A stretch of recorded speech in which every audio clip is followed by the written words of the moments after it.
Hey y'all, it's Mountain Merc with the Bodacs. I want to do a quick video review on the Valken ASL Kilo.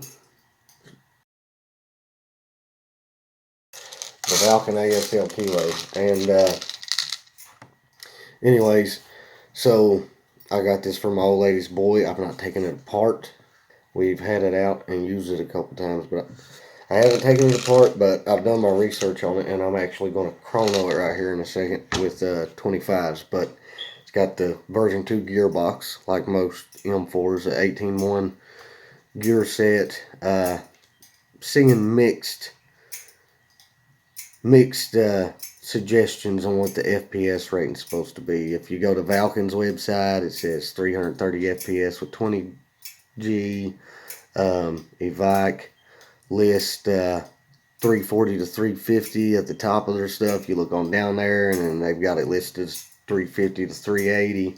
So that's all over the place. So what I'm going to do is we're going to see right now with 25s, and then I can later calculate what it'd be with 20s.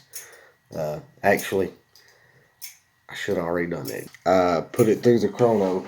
This is with 25s. This is with 25G. I'm going to do this one more time. This thing's shattering BBs shooting a pillow like this. But it's also pretty well point blank. But just saying. Anyway, so you can probably see the last shot right there. It's 321.2. Well, might help if I do this.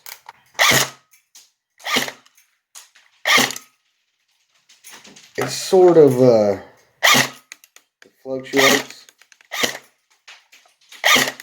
Pretty much anything from 311 up to 325 is the highest I'm getting out of it. That's with 25s. According to my calculations, with the 25G, my low was 311 FPS. With a 20G, that should be something in the ballpark of 346 FPS and 1.12 joules. It actually was shooting at 314.2. The last shot was 1.14 joules. The highest was 325 FPS converted to 20G BBs should be around 363 FPS and 1.23 joules. Is what it comes out to. So Valken actually put out 330 FPS on their website, and yeah, it's actually shooting around 360 is what it'll be. Anywhere between 340 to 360 running 20Gs. I don't know a whole lot of people who run 20Gs other than indoors. We mostly do outdoors, so we're pretty much running 25s and heavier. That's your info on how it shoots. That puts the FPS thing to rest. Some good features on these guns is they're ambidextrous.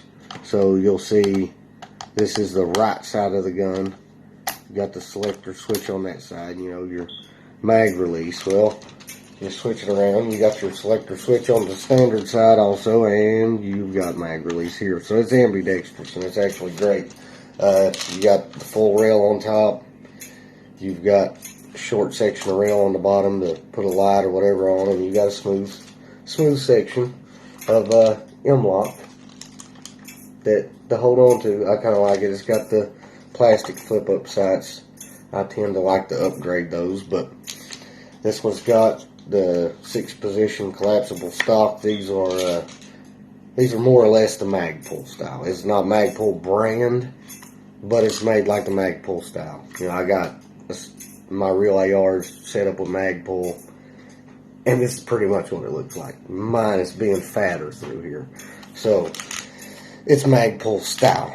Now, on the gear set and stuff, the information that I found on that is an 18-1 gear set, but I could not find what brand it may be.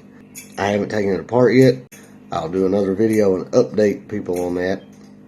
But my other Valken, which is an alloy series, that had a SHS gear set in it. Pretty much everything in it was SHS. So it's possible that's what this has too. It's got the version 2 gearbox. Their site did not say if this one had the quick change spring system, but a lot of Valken stuff does now. So it's possible it does, but I'm not certain. I have had a Valken ASL Mod L apart before, and I can't recall if it had the quick change spring system, but I don't believe it did. So I think it's only certain versions of the ASL that do have it.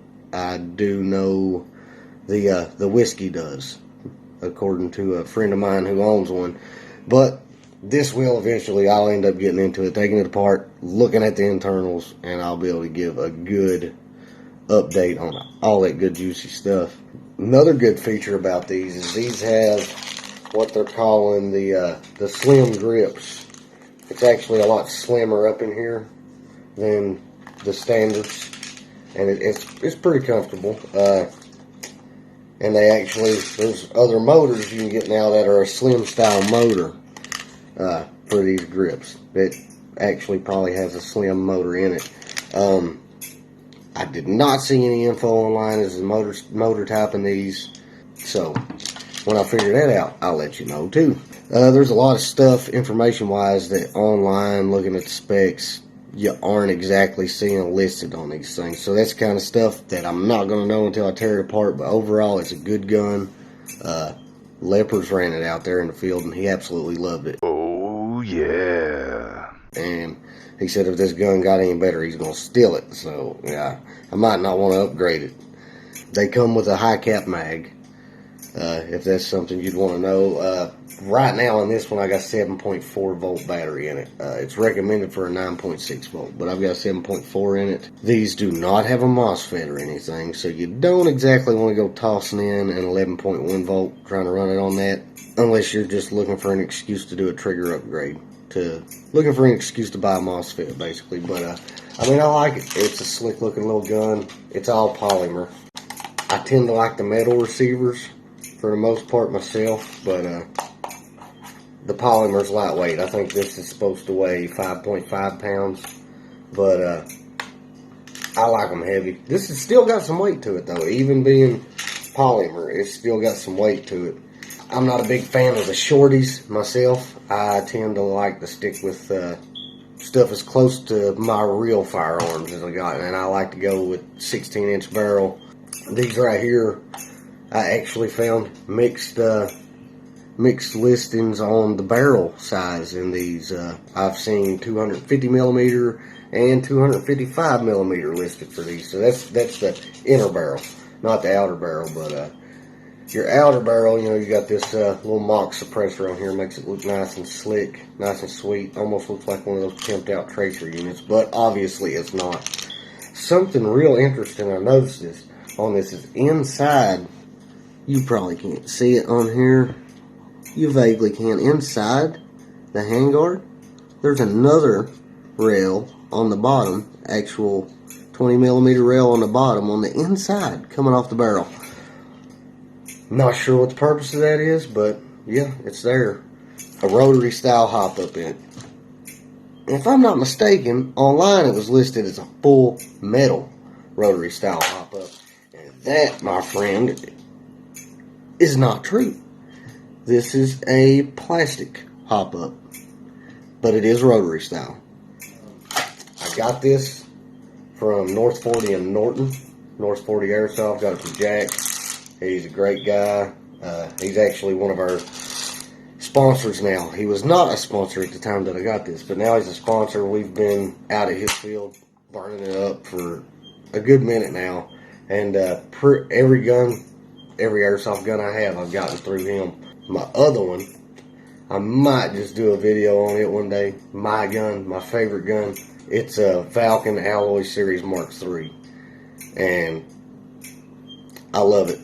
Except that I just can't get myself to stop wanting to upgrade it. I just keep wanting to do stuff to it. So I will definitely do some reviews on some of the parts that I put in that. Because I've not changed a lot, but I've changed a little. I shimmed the gearbox, put in a new Maple Leaf bucket, new Maple Leaf hop-up tensioner. a new stainless barrel. There's a number of things I've done and a number of things I plan to do. So at some point I will probably do a build video or something. I'll do some kind of video. And I've also painted it, modded it. But back to this, these are good little guns. These are great starter guns in my opinion. You see people all the time hunting for starter guns. What's a good starter gun? You know, I'm just getting into it. These right here last a pretty good while. I've seen one out of probably, I think Jack had, at North 40, Jack had something around 20 rentals. And of those 20, I've seen one mess up of his ASLs. Or they may not have all been ASLs, but I know a number of them are. I've seen one mess up, and it wasn't really a big mess up. It was just needed to have a new bevel gear put in.